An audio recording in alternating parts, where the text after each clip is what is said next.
Out last night's performance. It was a bad loss. There's no way to sugarcoat it or anything like that. It was a game that we just didn't come out with the right focus for whatever reason, and we just lost the game. So it was a bad loss. How big was it missing Philly? Oh, it was big. He's I think in conference he was like almost a double-digit scorer in conference. One of our primary ball handlers. Took a lot of pressure over Jamari. Jamari's been playing off the ball a lot recently since Philly's been back. So Jamari pretty much had to play I don't know how many minutes he played, but all the minutes he played on the ball, and there was constant ball pressure and things like that. So Philly would have definitely relieved some of that pressure. And so in terms of, adapting with having pretty much one primary ball handler, what do you do moving forward just in case something like that ever happens again?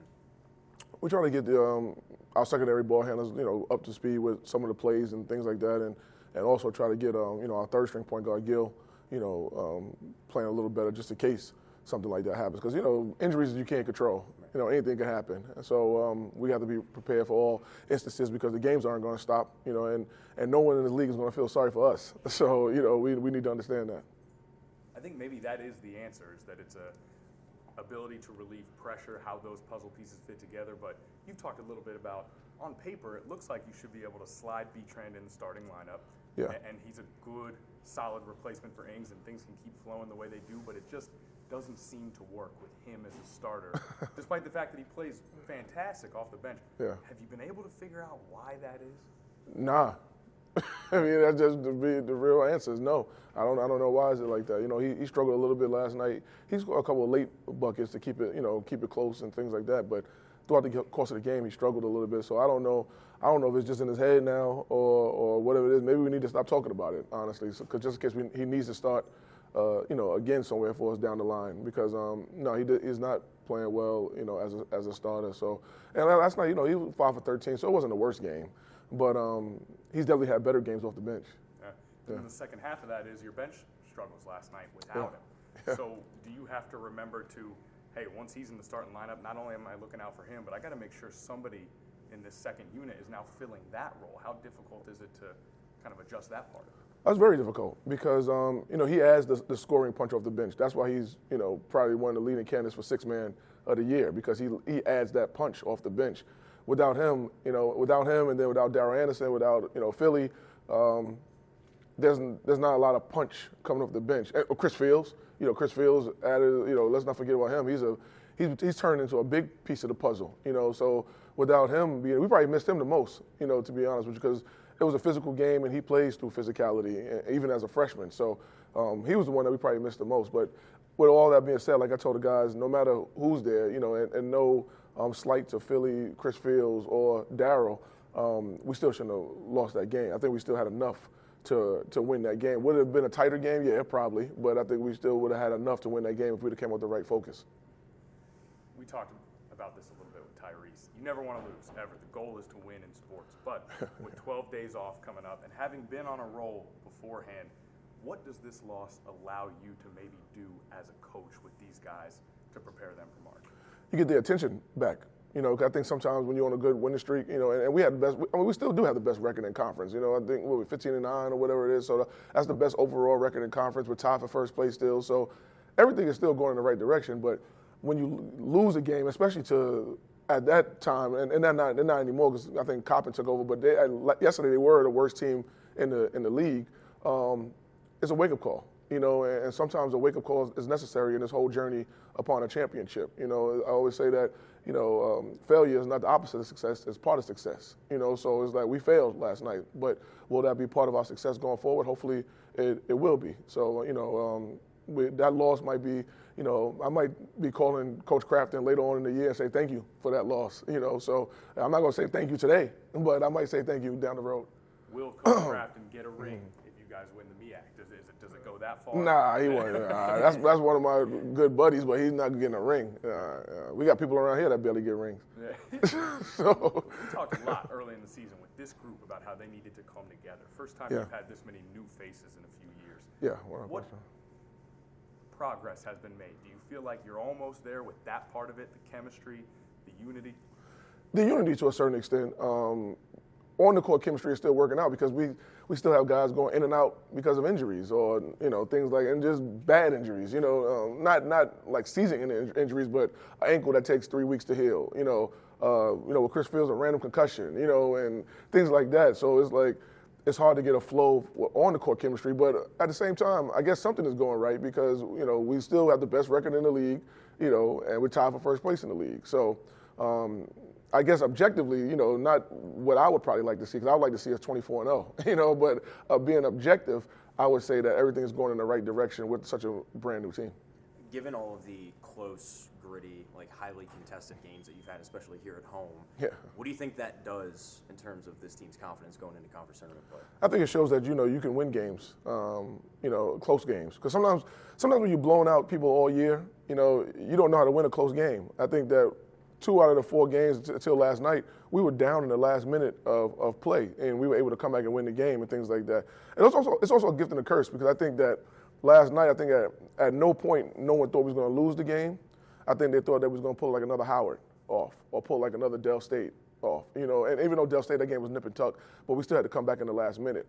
So it's like a gift and a curse that you have the ability to do it, but then people might think that we can do it all the time. And you don't want to put yourself in that situation to have to try to do that all the time. What do you prefer as a coach? Do you prefer those close, gritty games, or do you want to see your team blow other teams out? Come on now, what do you think? I want to be able to sit down the last minute, and I never sit down anyway. But I want the game to be over with. I don't want to have to be doing a whole bunch of thinking in the last minute. I just want to be thinking about what I'm having for dinner. That's about it. I don't want to think about what player got a call in the last minute and things like that. So I would rather be a blowout if it could be. What's less fun?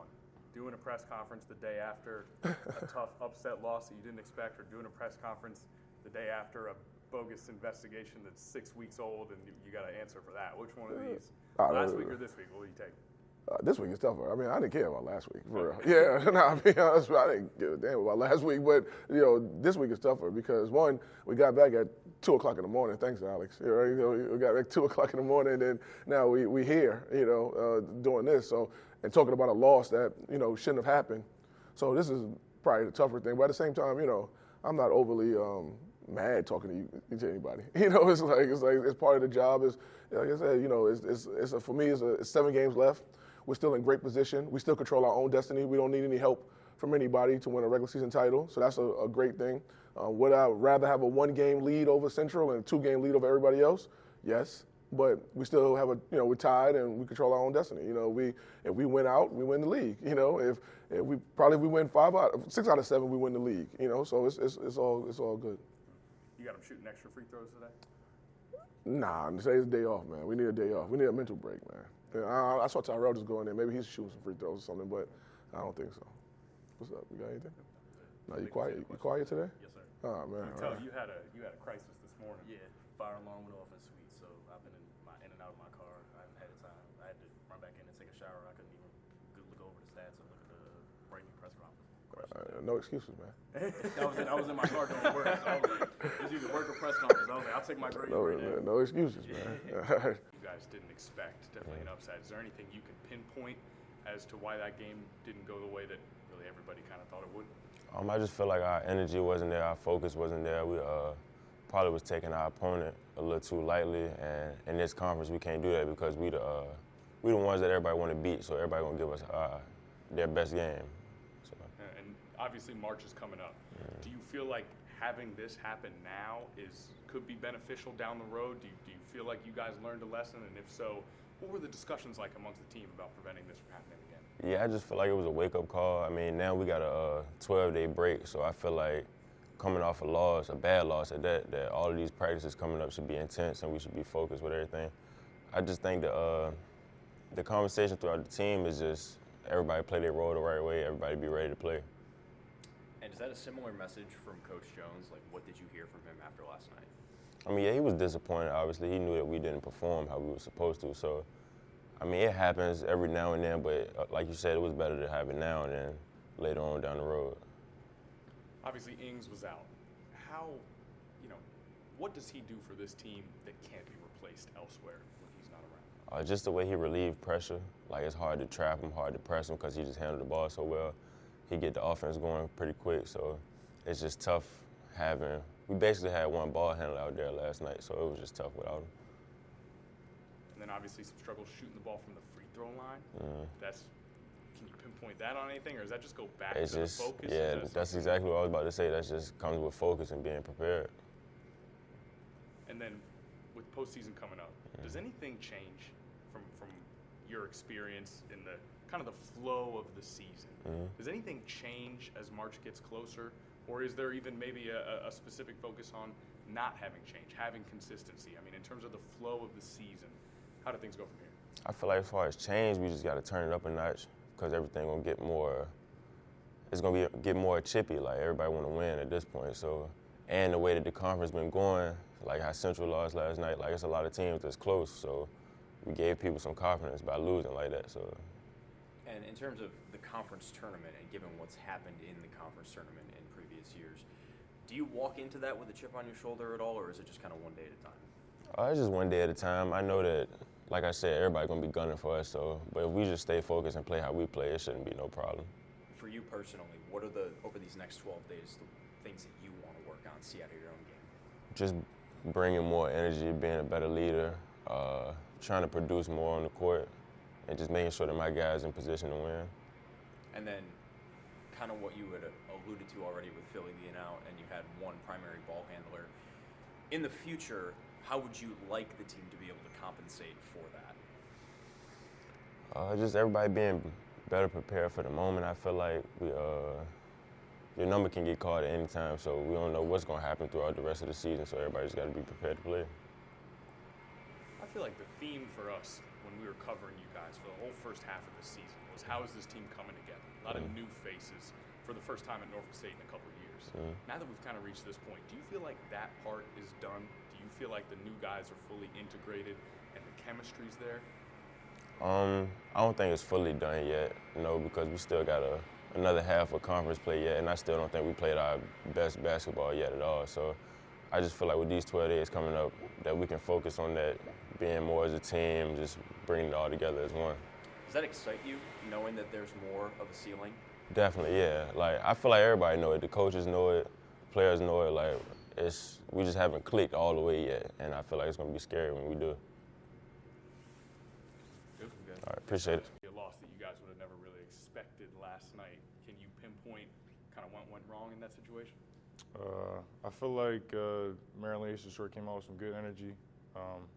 As good as we can be, I don't feel like we lived up to that in that situation last night. So, I mean, it just leaves a lot of room for improvement for us. So that's what we're looking to is in these next 12 days that we got off. Energy seems to be the key word that we're hearing from everybody about. Maybe came out a little bit flat. Any particular reason why? I mean, 2 games in 3 days or so. Obviously, it's getting a little later in the season. Is there any reason that you could think of why maybe that day specifically y'all came out lacking energy? It might have just been something in the air. Like, I mean, somebody's guess is as good as mine.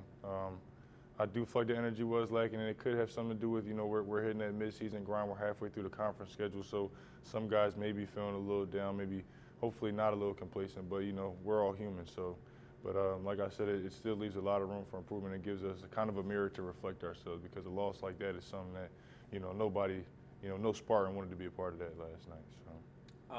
You're still tied for atop the MEAC, right? The record is still very good. How do you keep the players, maybe some of them that haven't gone through an experience like this before, the younger guys, from getting too comfortable? I mean, when you're the top dog, it's always easy to get comfortable. I feel like it's always easy to get a little bit complacent. So I mean, it really just goes into just having that hunger to get better and just looking at certain losses like last night. I mean, although it's unfortunate that we lost, it does give an opportunity for that to be some motivation to show that, we always have, things that we need to get better at. And, like we're not always guaranteed to win certain games. So, I mean, for me personally, it brings that hunger, and I hope that it kind of translates to some of the other guys, on the team. Obviously missing Philly last night. That's a big loss. Yeah. What does he bring to this team that kind of can't be replaced? I think that kind of feeds into the energy part. I mean, especially at that point guard position. For me, as the forward, I kind of bring the energy in the back of the court, in the front court, excuse me. But for Philly specifically, he definitely starts it off in that half court with energy on defense and everything like that. So it was rough not having him on defense, and obviously offensively, he's very impactful for us. So But we're just hoping that he can, figure everything out and get back with us as soon as possible. Does it feel like with this team a little bit, every time you guys start to get right, there's another weird injury, has it felt like that, and how does that impact kind of the psychology of the squad? It does feel like that a little bit. I feel like every time we get on the roll, every time we build some momentum, it seems like we take 5 steps forward, maybe 10 steps back sometimes. But it kind of keeps us all on our toes, keeps us all guessing, keeps us all bought in. So I feel like, as long as we can just come in every day and have that mindset to get better and just knowing that nothing's guaranteed for us, regardless of, what people, may think of us as far as being the top of the conference or tied for top of the conference. As long as we can have that mindset to keep getting better, I feel like everything will work out for us. Given the fact that Philly was out, right, do you take a moment to kind of reflect at how valuable the season has been with having 2 primary ball handlers in Philly and Jamari? Yeah, I mean, both of those guys bring a lot to the team that is really hard to replace. And even, as great as both of them are, even having one of them out does affect us. It does affect the chemistry of the team, kind of the feeling in the air during warm-ups and, even while we're just out there during the game. So we're definitely stronger with both of them on the court, but we have to, we're a strong enough team also to have to be able to finish those games, regardless if we're missing somebody. I feel like we are deep enough, we are talented enough to still win those games, regardless of certain guys being out. So that's just the maturity thing that I feel like we also need to get better at. I'm wondering, when you guys are fully healthy, what would you say is the biggest strength of this team? When we're fully healthy, I definitely feel like the strength is just our togetherness. When we bring that energy that we should have brought last night, and we're moving on all cylinders, we're moving on defense, making the right rotations, making the right passes on offense. I mean, we play beautiful basketball, and I feel like our togetherness is a big part of that because, everybody understands how talented we are. We can look to the left and look to the right and, trust each other, knowing that guy can make a play. So that's probably one of our biggest strengths, I would say. Given this team's ability to win close games this year, what do you think that's going to do for their confidence going into March? It definitely gave us some practice in, working through adversity. I feel like for me, all season long, a big point that I've been trying to bring to myself and the team is fighting through adversity. So, I mean, just the fact that we're battle-tested in certain situations will bring us some confidence, whereas other teams, may be more used to losing those close games than we are used to winning those close games. So I feel like that will help us out in the long run. Good. Everybody good, fellas? Thank you, fellas.